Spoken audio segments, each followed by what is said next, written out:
La saison des pluies 2021 a fait ses premières victimes dans la commune d'Atekoubé et de San Pedro. Au total, 4 personnes tuées lors de fortes pluies d'hier dans les deux communes. Et puis, troisième vague de la maladie à coronavirus en Afrique, le Bureau régional de l'Organisation mondiale de la santé pour l'Afrique met en garde contre une propagation galopante des variants en plus contagieux. Bonsoir et bienvenue dans le journal. Les pluies diluviennes d'hier ont fait 2 victimes dans la commune d'Atekoubé. 2 enfants ont perdu la vie dans un éboulement au quartier Mosikro. Ce quartier de la commune d'Atekoubé est une zone à risque. Des sensibilisations sont menées chaque année dans ces zones en vue d'amener les populations à quitter les lieux et sauver des vies. Mais ces populations s'obstinent à rester sur ces lieux. Aujourd'hui, la ministre de la Solidarité et de la lutte contre la pauvreté ainsi que Claude Danho-Paulin, le maire de la commune d'Atekoubé, sont allés apporter leur soutien aux populations. Plus de 20 familles ont été logées dans un hôtel de la commune en attendant leur recasement. Le maire de la commune a séance tenante procédé à la destruction des maisons de ces zones à risque. Triste constat aussi à San Pedro, dans le sud-est du pays, où 2 adolescents ont perdu la vie lors des fortes pluies d'hier. Le maire de la ville balnéaire demande aux populations de ces zones à risque de quitter les lieux. Les maisons situées dans ces zones à risque ou dans le lit des eaux seront détruites. Fin du rationnement de l'électricité depuis le 25 juin dernier pour les ménages et celui des industriels va intervenir le 15 juillet prochain.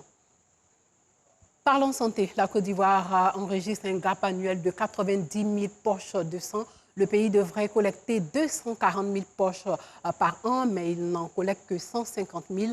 Pour venir à bout de la pénurie de sang, plusieurs associations font des dons de sang. La Jeune Chambre Émeraude n'est pas en marge de cette action de solidarité. Elle en est à sa 3e édition. Le reportage de Anicette Conan. 7h30 ce matin, nous sommes à la gare Nord, terminus de bus dans la commune d'Adjamé. Ici se déroule une opération don de sang initiée par la Jeune Chambre internationale Émeraude. Gérard Djabi, passager d'un bus, est attiré par l'affiche et décide d'y prendre part. J'avais déjà ma carte sur moi, donc j'ai préféré venir en même temps faire le don. C'est quand il y a un problème que je disais que voilà, il faut donner du sang. Surtout quand nous voyons les rangs souvent à Trècheville pour les gens qui vont sortir du sang. On voit que vraiment, vraiment ça fait pitié. Ça fait pitié. Et donc, il faut vous donner le sang pour sauver des vies. Akade Komis, lui, n'est plus en âge de donner son sang, mais il aide comme il peut au bon déroulement de l'opération. Je suis venu encourager les camarades à donner leur sang parce que malheureusement, moi, je ne peux plus donner. Donc, je suis là pour les encourager à donner leur sang. Parce que qui donne son sang sauve une vie. Pour le vice-président de la Jeune Chambre internationale Émeraude et la représentante de l'ONG Voix des femmes, l'essentiel est de contribuer à sauver des vies. Ils ont donc invité la population à fournir encore quelques efforts pour couvrir le besoin national en produits sanguins. Le besoin est énorme. Seulement qu'un seul % de la population faire un don par an, je pense qu'on pourra vraiment couvrir largement les besoins en sang. C'est une activité qui n'est pas un effet de mode. Chaque fois que nous avons la possibilité de pouvoir donner notre sang, nous devons nous ruer vers les différents centres pour pouvoir donner notre sang afin qu'on puisse sauver des vies. Nous ne sommes pas indifférents face à ces femmes-là qui perdent la vie dans les hôpitaux pour donner la vie. Donner la vie ne doit pas être une action fatale, mais doit être accompagnée de joie, de bonheur. Et donner le sang aussi doit être une action citoyenne, une action de bonheur. Et l'ONG Voix des femmes soutient le don de sang en Côte d'Ivoire. Être âgé de 18 à 60 ans, peser au moins 50 kilos et être en bonne santé apparente sont les critères à remplir pour un don de sang. La Jeune Chambre internationale Émeraude a donc profité de cette initiative pour sensibiliser les jeunes au don massif de sang. Sa prochaine mission, réhabiliter les toilettes du groupe scolaire Djeloukou dans la commune d'Atekoubé. L'Afrique fait face à une 3e vague de la maladie à coronavirus. Le Bureau régional de l'Organisation mondiale de la santé pour l'Afrique met en garde contre une propagation galopante de variants plus contagieux. Nous reviendrons sur ce reportage dans nos prochaines éditions. Mais avant, parlons de formation, une formation sur le leadership international qui a regroupé une centaine de jeunes Africains, Asiatiques et Latino-Américains en Égypte. Un atelier qui s'inscrit dans le cadre de la coopération Sud-Sud. Le commentaire de Georgette Ido. Ils sont venus d'Afrique, d'Asie et d'Amérique latine pour prendre part à la bourse Gamal Abdel Nasser en Égypte. Eux, ce sont les jeunes leaders. Une initiative du président de la République arabe d'Égypte, Abdel Fattah al-Sisi. Elle vise à former les jeunes décideurs de ces continents en leadership international et à la coopération Sud-Sud. Nous félicitons le ministère de la Jeunesse de Côte d'Ivoire qui nous a permis de pouvoir participer à cet événement de grande envergure. Nous pensons que notre gouvernement va nous soutenir à pouvoir participer à ce genre d'activités. Aujourd'hui, diplômé en coopération Sud-Sud, en leadership international, option coopération Sud-Sud, je pense que c'est un grand atout pour notre pays. Aujourd'hui, nous faisons notre entrée au sein des grands diplomates de la nouvelle génération africaine et nous en sommes très fiers. Pendant 2 semaines, ces leaders ont été formés sur des problématiques dont la sécurité nationale et la lutte contre le terrorisme. Nous avons appris avec les autorités, les hautes autorités, les ministres, les chefs d'état-major, les commandants et tout ça, vraiment des expériences que nous avons vécues et ce qui va nous servir dans notre quotidien. Nous avons reçu une formation de plus de 150 heures en 15 jours. Vraiment, c'était merveilleux. Au nombre de 100, les participants ont également bénéficié de cours d'initiation et de partage d'expériences. Ils ont par la suite visité des sites touristiques égyptiens. Coming to Côte d'Ivoire, un concept pour vendre la destination Côte d'Ivoire aux touristes. La Côte d'Ivoire qui a de nombreux atouts, comme nous le dit ici Nou Sangaré dans son reportage. Rassembler les investisseurs, acteurs sportifs et culturels de renommée internationale autour des potentialités économiques, touristiques et culturelles de la Côte d'Ivoire. C'est tout le sens de Coming to Côte d'Ivoire, un festival qui vise à promouvoir la destination Côte d'Ivoire. Toute une série d'activités au menu selon les initiateurs. Nous avons mis en place un circuit touristique qui vise 6 villes. Nous allons avoir le Grand Abidjan, Yamoussoukro, Bouaké, Korogo, San Pedro et Mans. Ces 6 villes, nous allons pratiquer des activités du mois d'août jusqu'au mois de décembre, avec des personnalités, des artistes, des humoristes, pour mettre en avant justement tout ce qui est patrimoine culturel et touristique, pour justement faire de la Côte d'Ivoire un nouvel Eldorado du tourisme mondial, pas juste sur le plan continental, mais mondial. Une belle initiative qui mérite d'être soutenue. Venus nombreux à ce lancement de Coming to Côte d'Ivoire, les artistes n'ont pas manqué de marquer leur adhésion au projet. Étant moi-même un ambassadeur aussi de la culture ivoirienne, donc je suis interpellé et je me dois d'être là parce que Coming to Côte d'Ivoire, ça concerne tous les enfants du pays.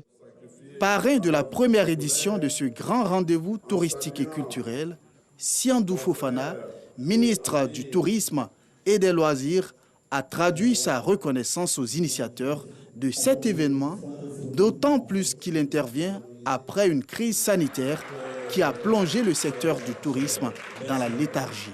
Coming to Côte d'Ivoire vient pour booster après cette grave crise pandémique qui a véritablement fait chuter les activités économiques et particulièrement pour le secteur du tourisme comme un effet de levier que nous devrons tous appuyer.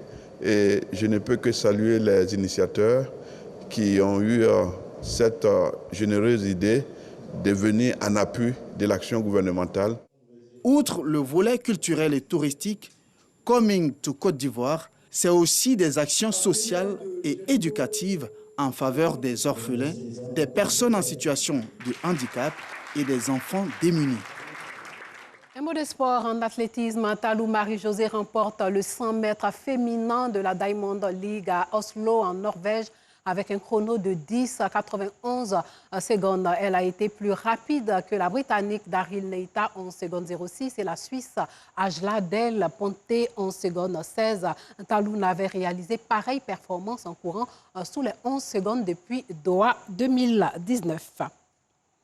Et puis la liste des 22 éléphants dévoilés par le sélectionneur Aïdara Swalio des éléphants olympiques avec Gradel Bailly et Kessie en renfort, comme le permet le règlement olympique de l'équipe participante qui peut toujours faire intervenir des joueurs pro de l'équipe A du pays. On y retrouve aussi bien des joueurs de clubs locaux que de clubs étrangers. La préparation de l'équipe olympique aura lieu du 5 au 15 juillet prochain dans la commune de Songon à Ivoire Academy. Toujours en sport, sachez que le comité d'organisation de la participation ivoirienne aux Jeux olympiques de Tokyo 2020 a présenté ses travaux à l'ensemble de la presse sportive. À quelques semaines du départ de Tokyo, la mission est plutôt claire, à ramener au moins 3 médailles. Le reportage de Salif Ouattara. Face aux conditions sanitaires liées à la Covid-19, le ministère en charge du sport et le comité national olympique ont réfléchi durant des semaines à la stratégie à mettre en place pour une meilleure participation aux Jeux olympiques de Tokyo. Les autorités japonaises ont demandé des délégations restreintes. La Côte d'Ivoire compte 64 représentants répartis comme suit. Le chef de délégation et son adjoint, 28 athlètes individuels, les membres de la sélection nationale de football U23, 15 encadreurs et 3 représentants de la presse sportive ivoirienne. Conformément au protocole Covid-19, la Côte d'Ivoire participera au défilé d'ouverture des JO avec 6 représentants. Le drapeau sera porté par la sprinteuse Talou Marie-José, le taekwondoïne Cissé Cheikh Salah Junior et le rameur Franck Ndrikwadjo. Il faut savoir qu'à ce jour, tous les athlètes qualifiés, les encadreurs et les officiels retenus sont inscrits dans le système d'accréditation. Au titre de l'hébergement, toutes les dispositions ont été prises pour l'ensemble de la délégation ivoirienne. Le ministère en charge des sports entend être transparent sur l'ensemble des primes allouées aux athlètes et leurs encadreurs pour cette campagne olympique. Au niveau des primes de qualification, les athlètes qualifiés recevront la somme de 3 millions de francs CFA, quand les athlètes invités percevront 1 million de francs CFA. Quant aux primes d'objectifs, le barème est plutôt clair.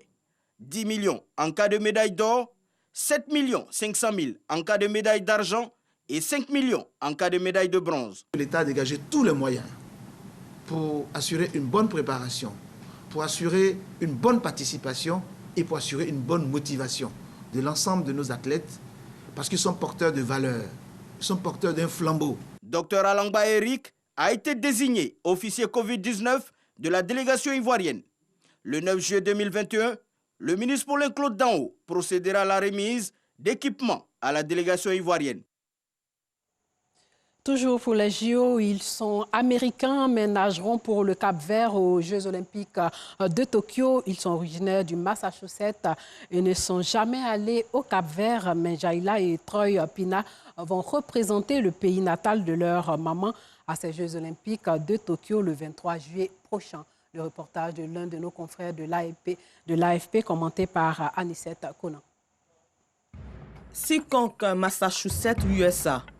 Troy et Jaila Pina sont des frères et sœurs et nageront pour le Cap-Vert aux Jeux olympiques de Tokyo. Ils n'ont jamais mis un pied dans l'archipel, mais leur mère y est née.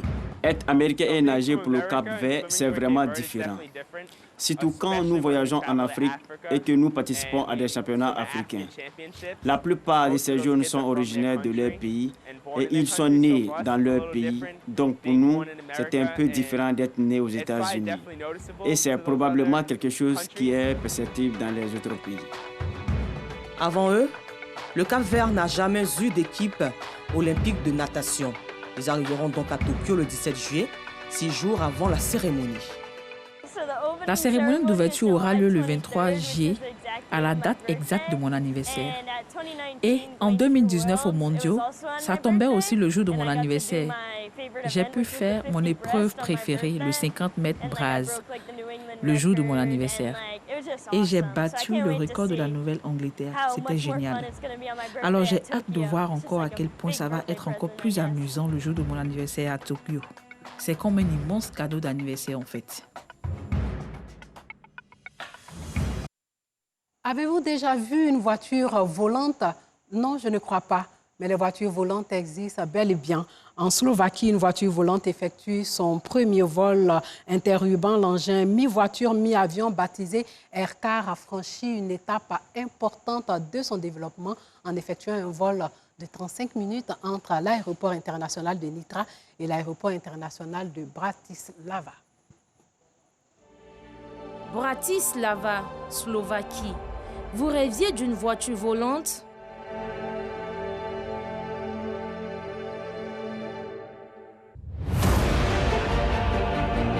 Avec Aircar, ce rêve devient réalité.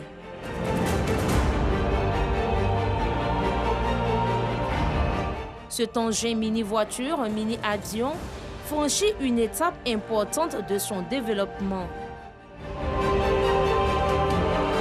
En effectuant ce vol de 35 minutes au-dessus de Bratislava, avant de retrouver les pavés de la capitale slovaque. Exaltant, n'est-ce pas? J'aimerais bien faire un tour dans cette voiture volante. Vous aussi, je le pense. Mais nous irons ensemble en Slovaquie. En attendant, c'est la fin de ce journal. Merci de l'avoir suivi. Portez-vous bien.